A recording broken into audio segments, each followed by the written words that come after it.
Durante los días de las más feroces persecuciones contra los judíos en la tierra, Adolfo Hitler dictó un decreto que debían obedecer todas las iglesias estatales de Alemania. El procedimiento trágico era algo como esto: pónganse de pie todos los hombres judíos que están en esta iglesia. Los que están de pie ahora deben salir de la iglesia. Ahora, todas las mujeres en la iglesia que sean judías, pónganse de pie. Así que ellas se ponían de pie. Ahora, todas las que estén de pie, salgan de la iglesia. Todos los que estén en esta congregación que tengan abuelos maternos judíos, que se pongan de pie. Algunos se levantaban. Ahora, salgan de la iglesia. Ahora, todos los que tengan un abuelo paterno judío, pónganse de pie. Algunos se levantaban aquí y allá. Salgan. Ahora, todos los que tengan algo de sangre judía en cualquier parte del linaje familiar materno, pónganse de pie. Uno que otro se levantaba. Se les ordena que salgan.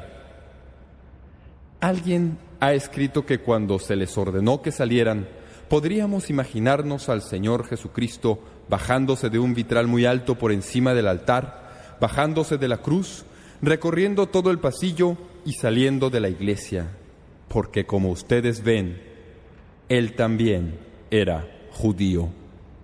Una de las cosas que nos olvidamos al estudiar la Biblia es que Dios tiene un plan para su pueblo, Israel. A veces hoy, cuando predicamos sobre la profecía, cometemos un trágico error al confundir el plan de Dios para Israel con el plan de Dios para la iglesia. Cuando yo era niño, solíamos cantar una canción que decía: todas las promesas de la Biblia son mías, cada capítulo, cada versículo, cada renglón. Solía pensar que era una canción maravillosa, hasta que descubrí que no toda promesa de la Biblia es mía. Algunas promesas son para Israel. Algunas de esas promesas no son para mí por ningún lado. Dios tiene un plan específico para su nación, los judíos, y no podemos desasociar. No podemos sacar de las Santas Escrituras el propósito electivo de Dios para su pueblo, porque si lo hacemos, no queda nada de la Biblia. Mientras más estudio la Biblia y más entiendo esta verdad, y mientras más observo la historia humana y más leo los periódicos y más comprendo los propósitos del pacto de Dios, más me convenzo que a los judíos todavía les llegará su turno. El tiempo de angustia de Jacob, que hemos estado considerando al estudiar la Biblia respecto a la tribulación, es un tiempo de gran juicio sobre la tierra, juicio básicamente sobre el pueblo de Israel. Es juicio por dos razones: para castigarlos por su rechazo de su Mesías y para alistarlos para que acepten al Mesías cuando venga. Aquí en Apocalipsis 7 tenemos la historia de uno de los más grandes despertamientos espirituales que jamás tendrán lugar sobre la faz de la tierra, y es un despertamiento espiritual que gira básicamente alrededor de la nación judía.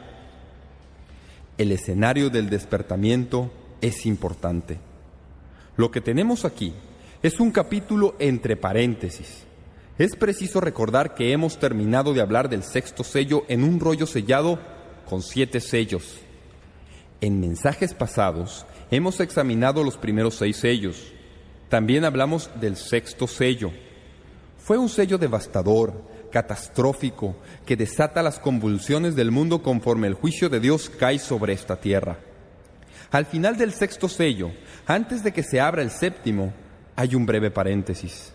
Hay una pequeña ventana. Hay una breve pausa. Esto es lo que tenemos en el capítulo 7 de Apocalipsis. Es interesante al estudiar este libro el descubrir que hay un paréntesis en cada uno de los 7 juicios que se mencionan en la tribulación. Por ejemplo, en el Nuevo Testamento, en el libro de Apocalipsis, tenemos los juicios de los 6 sellos, un paréntesis y luego el séptimo sello. Luego tenemos los juicios de las 6 trompetas, un paréntesis y después la séptima trompeta. Luego tenemos las 6 copas del juicio, un paréntesis y después la séptima. El paréntesis siempre es evidencia de la gracia de Dios en tiempos de juicio. El paréntesis que vamos a estudiar hoy nos da información que es muy importante para comprender esta hora del castigo divino. El cuadro del capítulo 7 se pinta contra el trasfondo oscuro de los juicios de los sellos que ya hemos estudiado. En realidad, debemos ubicar al capítulo 7 entre el principio de dolores y el principio de la gran tribulación. Ya se han abierto los primeros 6 sellos, y antes de que se abra el séptimo, habrá un tiempo en que las personas serán selladas. En este capítulo hay 2 visiones. Estudiaremos la segunda visión en otro mensaje más adelante, pero las 2 visiones están separadas por frases muy distintivas. Al observar en la Biblia notarán al principio del versículo 1 una frase que dice: después de esto vi. Ahora miren el versículo 9: después de esto miré. En el griego es básicamente la misma frase y separa las 2 visiones que el escritor del libro Juan vio. La primera visión, 7, 1 al 8, es una escena que tiene lugar en esta tierra. La segunda visión, 7, 9, 17, es una escena en el cielo. La primera visión revela 144,000 representantes del remanente santo de Israel. La segunda visión es de una gran multitud de mártires muertos que ya están en el cielo. Son los que han muerto por su fe, de todo linaje y lengua y nación. La primera visión es judía, la segunda es gentil. En la primera visión se sella a los siervos en la tierra. La segunda visión es la gloria de los santos en el cielo. Leemos en el versículo 1. Después de esto, vi a 4 ángeles en pie sobre los 4 ángulos de la tierra, que detenían los 4 vientos de la tierra, para que no soplase viento alguno sobre la tierra, ni sobre el mar, ni sobre ningún árbol.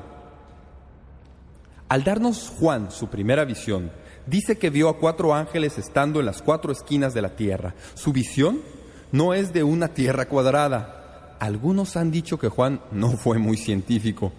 Más bien, lo que él dice indica los 4 cuadrantes de la brújula o los 4 puntos cardinales.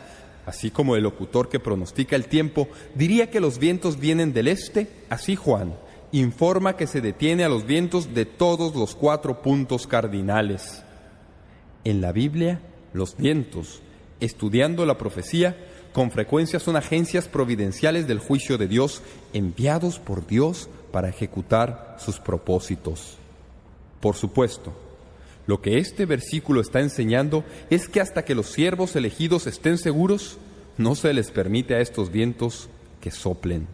De nuevo, nos impresionan los tremendos poderes delegados a los ángeles en el libro de Apocalipsis.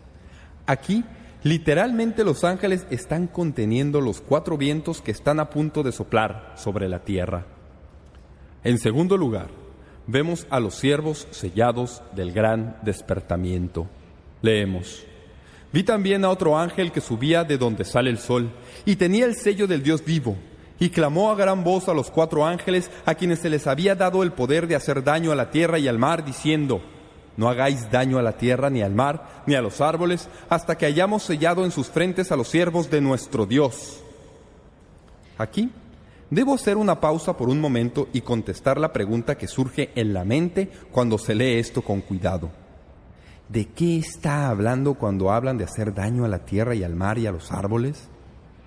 Algunos expositores han dado interpretaciones estrafalarias a esto, pero es muy claro lo que significa. Busquen en la Biblia Apocalipsis 8, 6 al 8. El principio de los juicios de las trompetas que se resumen en el 7º sello. Leemos: y los 7 ángeles que tenían las 7 trompetas se dispusieron a tocarlas. El primer ángel tocó la trompeta y hubo granizo y fuego mezclados con sangre, que fueron lanzados sobre la tierra. Y la tercera parte de los árboles se quemó, y se quemó toda la hierba verde. El segundo ángel tocó la trompeta, y como una gran montaña ardiendo en fuego fue precipitada con el mar, y la tercera parte del mar se convirtió en sangre. Así que cuando leemos que los vientos de los 4 puntos cardinales de la tierra van a ser contenidos para que no dañen a la tierra, ni al mar, ni a los árboles, lo que Juan está diciendo es que se ordena que se contenga el juicio que está a punto de caer sobre el planeta. El próximo juicio sobre la tierra tiene que ver con la tierra y los árboles y las montañas. Así que está diciendo aquí que estos ángeles controlan los 4 vientos de la tierra. Ahora, de repente, al mirar esta visión, leemos que a los 4 ángeles se les une un quinto. El quinto ángel viene del este e instruye a los otros 4 ángeles a no dañar la tierra, ni dañar el mar, ni los árboles, hasta que hayan sellado en la frente a los siervos de Dios. Algunos han sugerido que este ángel pudiera ser el Señor Jesucristo. El texto dice que el ángel se levanta lentamente del este como el sol que sale. Su voz es fuerte y su autoridad es clara. Alcanza a los 4 ángeles que están en las 4 esquinas de la tierra e inmediatamente ellos se detienen. Su mensaje es este: no pueden permitir que este juicio caiga sobre la tierra mientras no pase algo. Lo que tiene que suceder es esto: tiene que haber un momento cuando se nos da la oportunidad de buscar a los siervos de Dios y ponerles un sello de modo que nadie les pueda hacer daño. Por supuesto, ahí es donde se desata la controversia. La primera pregunta que surge es esta: ¿qué es el sello? Esta es la primera de muchas preguntas que debemos hacer en este pasaje controversial. El versículo 2 dice que el quinto ángel tenía el sello del Dios vivo. No se nos da en este pasaje ninguna otra información en cuanto a este sello. No nos dice lo que es. Simplemente está ahí para proteger a los siervos de Dios de los juicios de Dios sobre la tierra.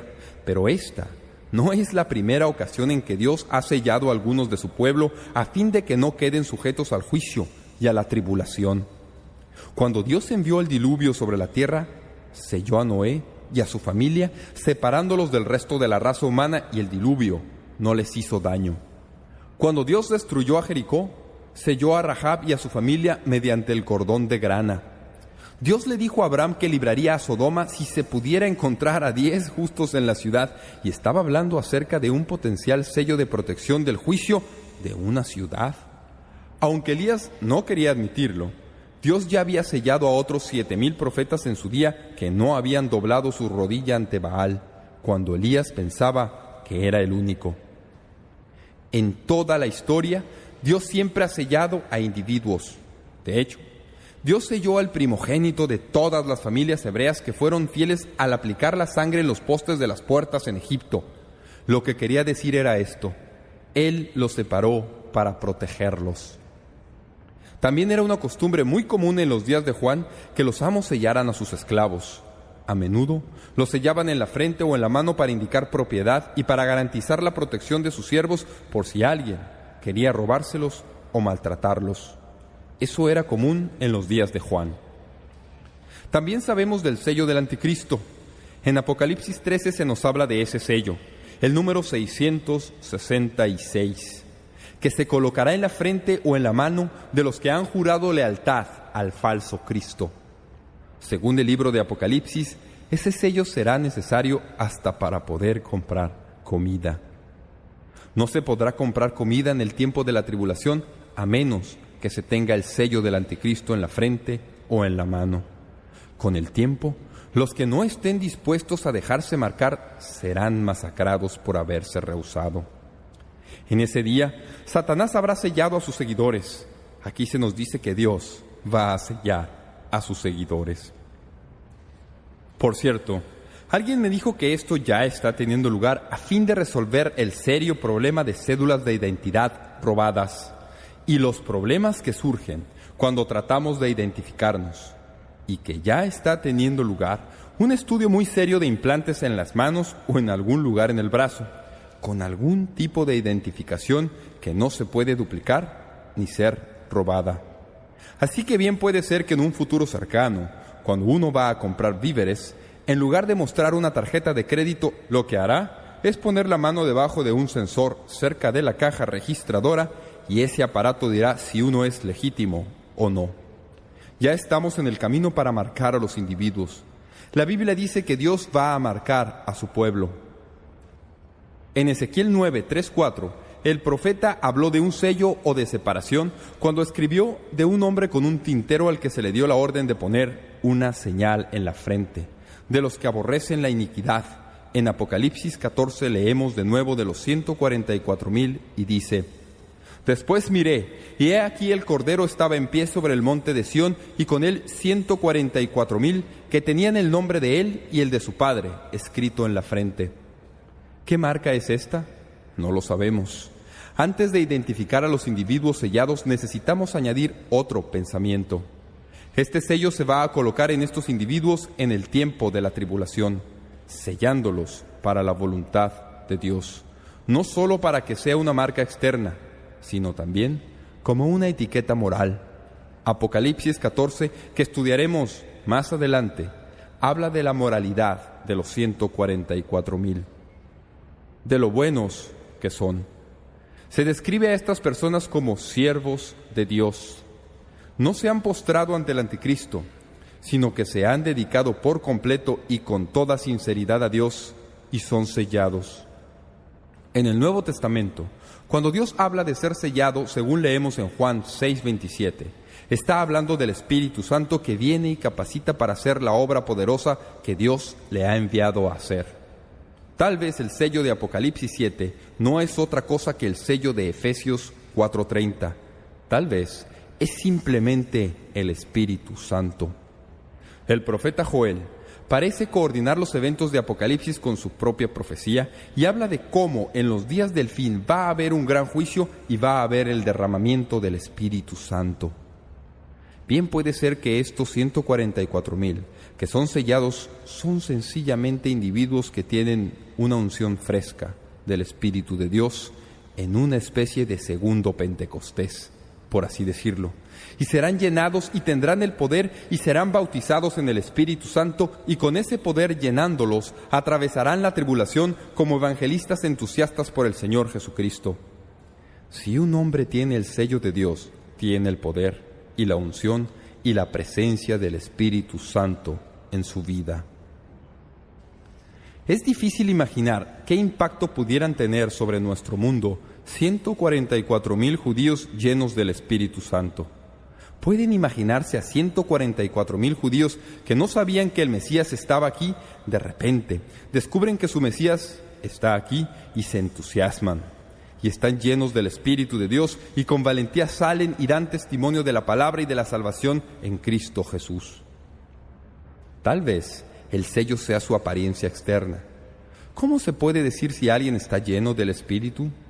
Pues bien, no siempre se puede decir mirándolo, pero se sabe a ciencia cierta que Moisés estuvo lleno del Espíritu cuando bajó del monte, ¿verdad? Se puede decir con certeza que Esteban estuvo lleno del Espíritu cuando compareció ante el Sanedrín. Y tengo la idea de que Jonás estuvo lleno del Espíritu Santo cuando salió del gran pez y fue a Nínive para predicar el Evangelio. La gente podía decir que había algo diferente en él. Bien puede ser que los 144,000 estarán tan llenos del Espíritu de Dios que habrá algo como un halo santo que los rodea. Cuando uno los ve venir, se puede decir que hay algo diferente en estas personas. Ellos van a hacer una diferencia en su mundo. Casi ni puedo imaginarme lo que será observar a estos evangelistas judíos. Piensen en lo que sucedió después de que los 11 apóstoles y Matías fueron inflamados con el Espíritu Santo en el día de Pentecostés. ¿Lo recuerdan? Los primeros 12 judíos que fueron llenos con el Espíritu de Dios. 12 judíos llenos del Espíritu trastornaron el mundo en los primeros días de la Iglesia. Multiplique ese efecto por 1000, multiplíquelo por 144,000, multiplíquelo por cualquier número que quiera, amigo mío. Se tiene una multitud de judíos llenos del Espíritu que van a salir y trastornar su mundo. De eso es de lo que está hablando. Están sellados en la frente con la marca de Jehová y están sellados por dentro con el poder del Espíritu Santo. Por cierto, ¿sabía que si usted es creyente, ya está sellado? Está sellado con el Espíritu Santo de Dios. Dios le ha dado a usted y me ha dado a mí este sello, que es el Espíritu Santo de Dios. Lea Efesios 1 y Efesios 4 y lo hallará. Pues bien, Esa es la primera pregunta. ¿Qué es el sello?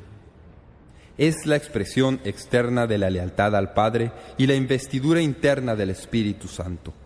La segunda pregunta, ¿quiénes son los sellados? Apocalipsis 7:4. Y oí el número de los sellados, 144,000 sellados de todas las tribus de los hijos de Israel. Sin duda alguna, esta es la pregunta más importante y al mismo tiempo la más controversial en todo el libro de Apocalipsis. Antes de identificar quiénes son realmente estos siervos de Dios, tomemos unos pocos momentos para identificar quiénes no son.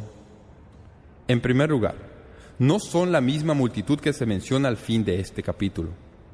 Si leen el versículo 9, verán que hay un grupo de personas que están en el cielo, de todas naciones y tribus y pueblos y lenguas. Los sellados están contados. La multitud es innumerable. Los sellados son de Israel. La multitud es de toda nación, tribu, pueblo y lengua. Los testigos sellados están en la tierra. La multitud está en el cielo. Los testigos sellados son preservados en la tribulación. La multitud no está en la tribulación. Los testigos sellados no tienen recompensa. La multitud está con palmas y vestidos. No son lo mismo. Son dos grupos distintos. Francamente creo que la multitud, al final del capítulo, son todos los convertidos que habrán ganado todos los judíos evangelistas que se mencionan al principio del capítulo. Todas las personas que han ganado. Una multitud que no se puede imaginar. En segundo lugar, no son la iglesia. Muchos han interpretado que estos 144,000 testigos son la iglesia. Pero recuerde que la iglesia ya está en el cielo. La iglesia, como los ancianos redimidos, está en el cielo. Como recordarán, fueron arrebatados entre los capítulos 3 y 4 de Apocalipsis. En Apocalipsis 14, los 144,000 están presentes y los ancianos están presentes en el cielo. Son dos grupos distintos. No pueden ser los mismos. Ningún error de interpretación ha destruido más la unidad de la Biblia como el sustituir a la iglesia por Israel. No se puede hacer. Uno de los grandes errores en la interpretación de la Biblia y que se ha extendido ampliamente es lo que a veces se llama amilenialismo. Y todo ese sistema de interpretación alegórico que tiene una estructura aparatosa, y todo eso es simplemente tomar todas las promesas del Antiguo Testamento dadas a los judíos y transportarlas al Nuevo Testamento, tratando de hacer que funcionen para la iglesia. La iglesia es una unidad distinta y la nación judía es otra unidad distinta, y no se pueden mezclar sin hacer de la Biblia una confusión inteligible de información. No lo haga. No permita que alguien lo convenza de hacerlo, porque es un camino sin regreso. Así que aquí no estamos hablando de la multitud mencionada al final del capítulo, ni estamos hablando de la iglesia. En tercer lugar, tampoco son los adventistas del séptimo día. Alguien dice, ¿no piensan los adventistas del séptimo día que ellos son los 144,000? Eso dicen. ¿Saben lo que les enseñan? Los adventistas del séptimo día enseñan que estos 144,000 son miembros de su iglesia, los cuales se halló observando el Sabbat cuando el Señor Jesús regresa. Y debido a que se los halló observando el Sabbat, son arrebatados a la gloria. Para que esto sea verdad, por supuesto, todo adventista del séptimo día tendría que ser judío por linaje o de alguna de las otras 12 tribus. No sé cómo se les escapó eso. En cuarto lugar, no son los testigos de Jehová. Estos 144,000 no son los testigos de Jehová que conocemos hoy. Todo testigo de Jehová se esfuerza por llegar a ser uno de los llamados elegidos. ¿Sabían que en los primeros días los testigos de Jehová enseñaban que los 144,000 eran todos los testigos de Jehová? Después tuvieron un problema. Tuvieron más de 144,000 y no sabían qué hacer con los restantes. Así que cambiaron su teología, y esto es lo que enseñan ahora. Lo que enseñan ahora es que los 144,000 son los vencedores. Son las personas que han trabajado realmente duro por su causa. Eso ayuda a comprender la motivación de estas personas que salen a tocar las puertas y hacer todo lo que pueden. Están tratando de lograr ser admitidos en el grupo elegido de los 144,000 especiales que van a ser sellados en el periodo de la tribulación. Pero no lo son. ¿Saben lo que no puedo entender? No puedo entender cómo en un pasaje que es tan absolutamente claro, algunos quieren hacer que diga algo diferente de lo que dice. ¿Qué es lo que dice el pasaje? Estos 144,000 no son los testigos de Jehová, no son los adventistas del séptimo día, no son los cristianos. Estos 144,000 son de todas las tribus de los hijos de Israel. El Espíritu Santo en realidad menciona los nombres de las tribus de Israel para que no quepa ninguna duda de lo que está diciendo.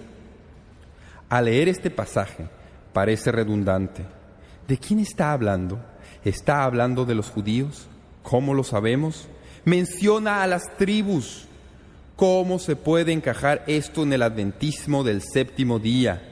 ¿En dónde dejan los testigos de Jehová a todas las tribus de Israel? Estos son judíos. En toda la Biblia, el número 12 siempre va asociado con Israel.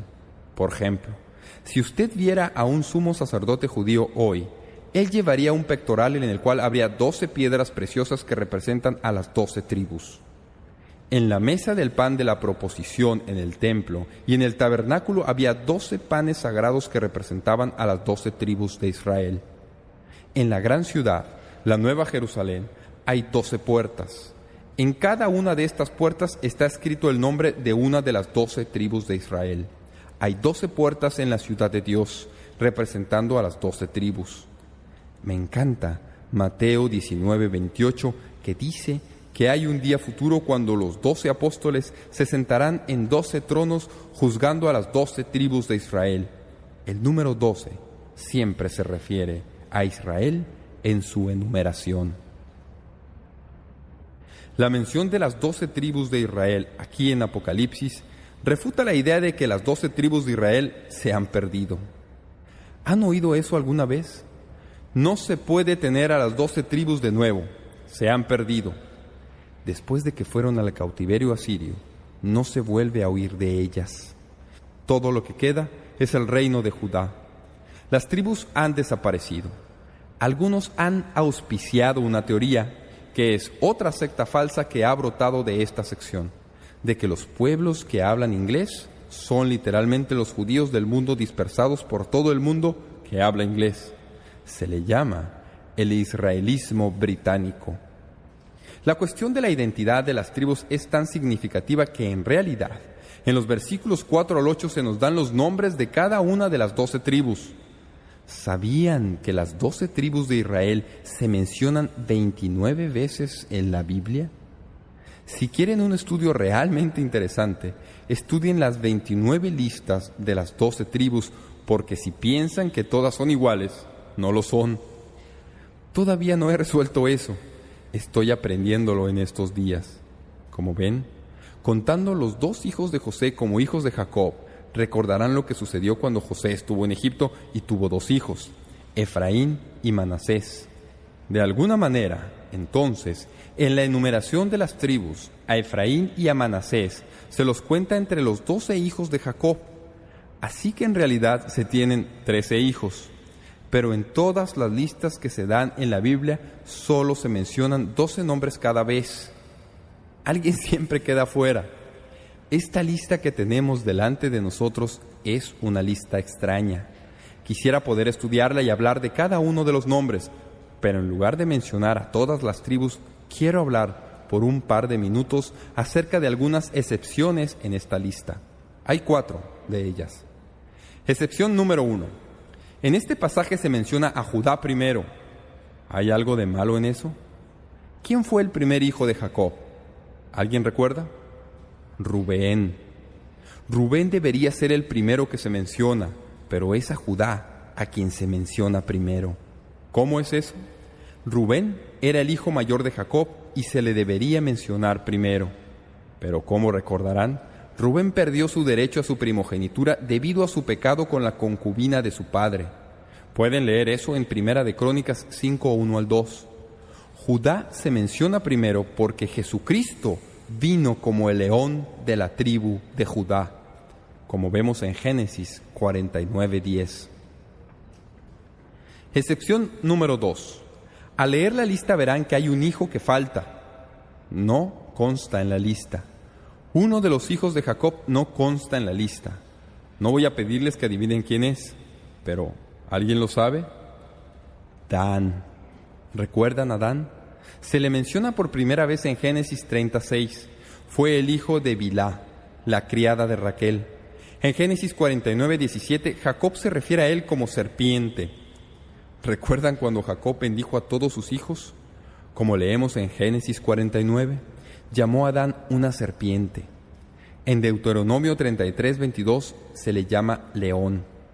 Es muy interesante que en la Biblia hay solo otro pasaje al que se le llama tanto serpiente como león a alguien, y es a Satanás. Es muy interesante seguir el rastro de Dan y su idolatría. Pueden leerlo en Levítico 24, 10 al 11, Jueces 17 y 18, Primera de Reyes 12, 28 al 30 y Segunda de Reyes 10, 29. Dan fue un idólatra. Pueden recordar cuando él levantó 2 altares a los becerros de oro en Israel. ¿Dónde estaban? Estaban en Betel y en Dan. Si estudian la vida de Dan, verán que participó en intensa idolatría. Ojalá tuviéramos tiempo para examinar todos estos pasajes bíblicos. Estos incidentes de idolatría explican por qué algunos han pensado que el anticristo vendrá de la tribu de Dan. Hay muchos estudiosos que piensan que el anticristo será judío y piensan que saldrá de la tribu de Dan. Sea lo que sea que uno piense de esto, es muy interesante que no conste en esta lista. No será sellado, así como tampoco ninguno de su tribu durante el periodo de la tribulación. Se le ha omitido, se le ha dejado fuera. Excepción número 3. Se incluye a Leví. Leví no consta en ninguna de las listas de la distribución de la tierra o en las listas de las tribus por distribución geográfica. ¿Por qué?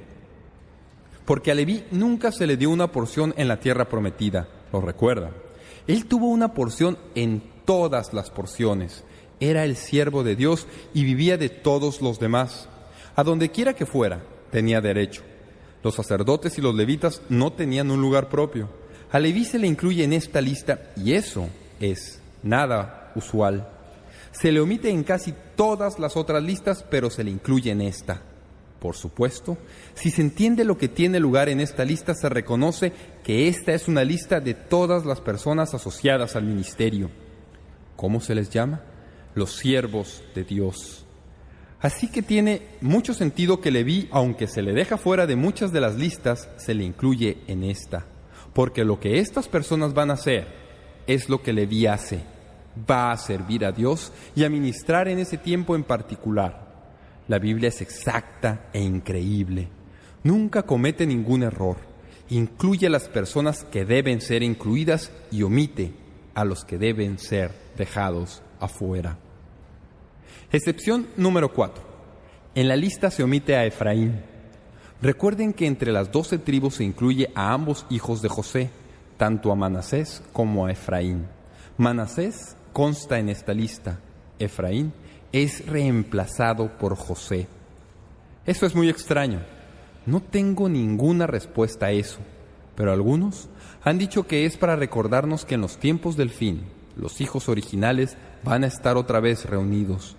Todos los hijos de Jacob que salieron de los lomos de Jacob van a reunirse de nuevo y estar representados en este alcance mundial.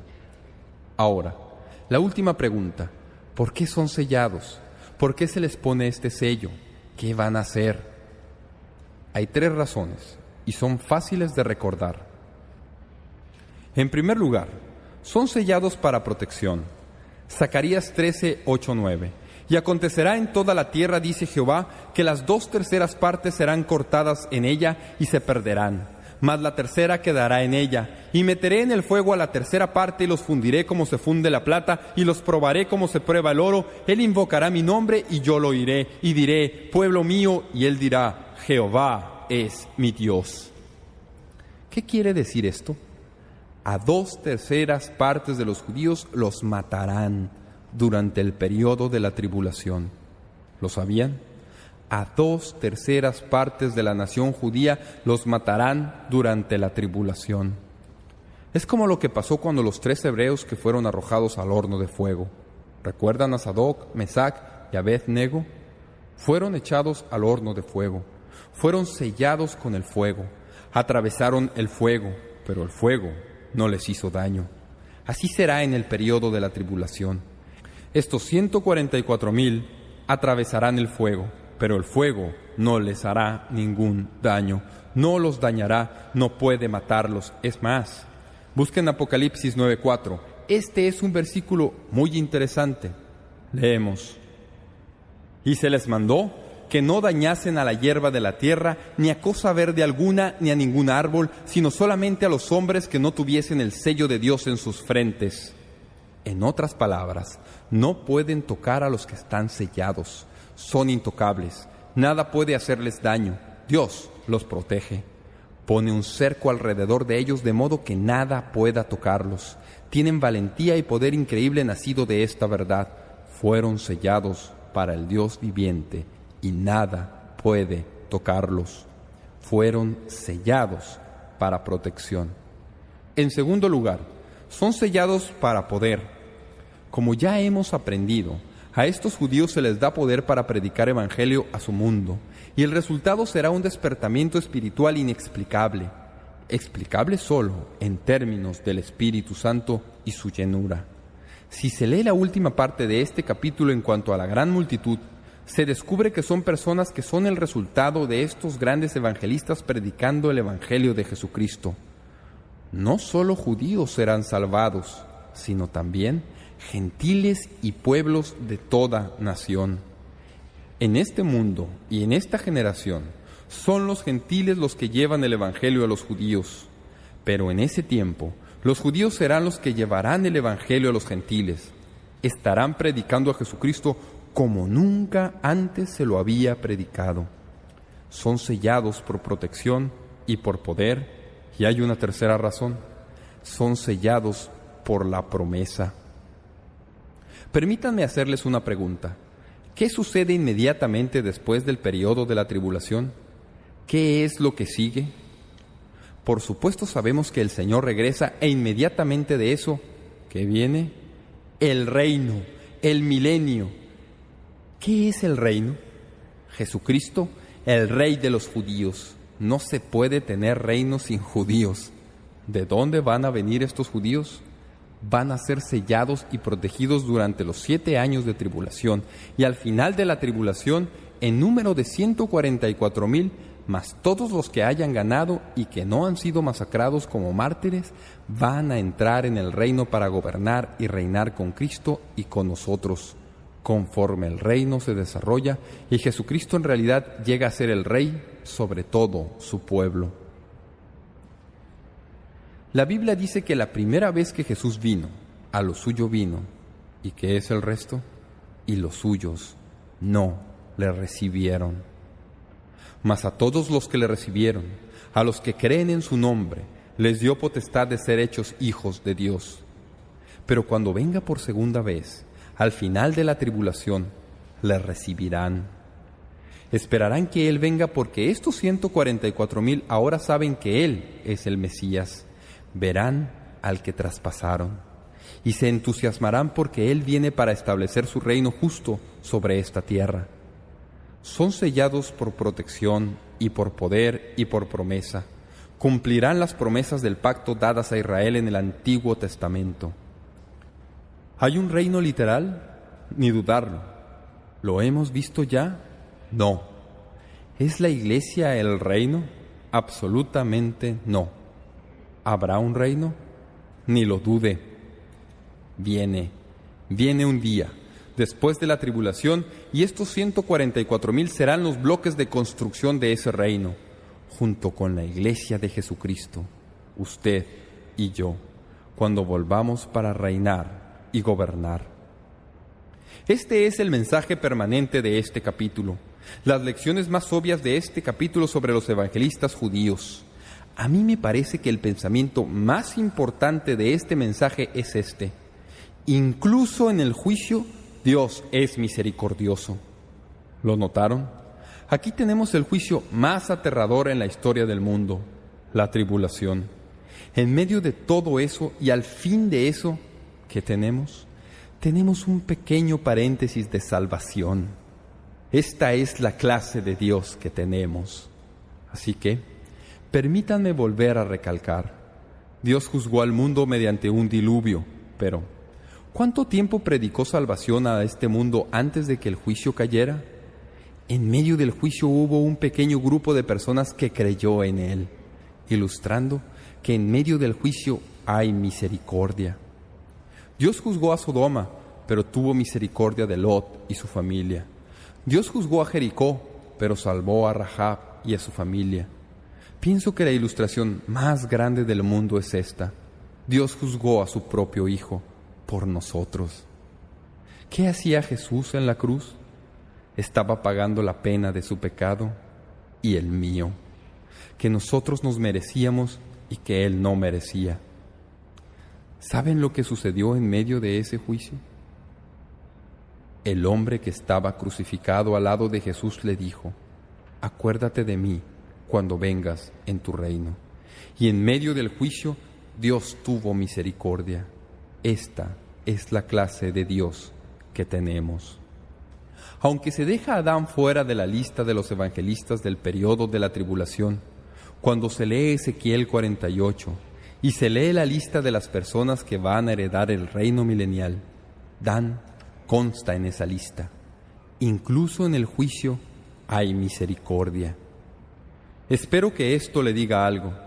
Me hace recordar de la impresionante responsabilidad que tenemos al tratar con un Dios justo. En su juicio, Él es misericordioso.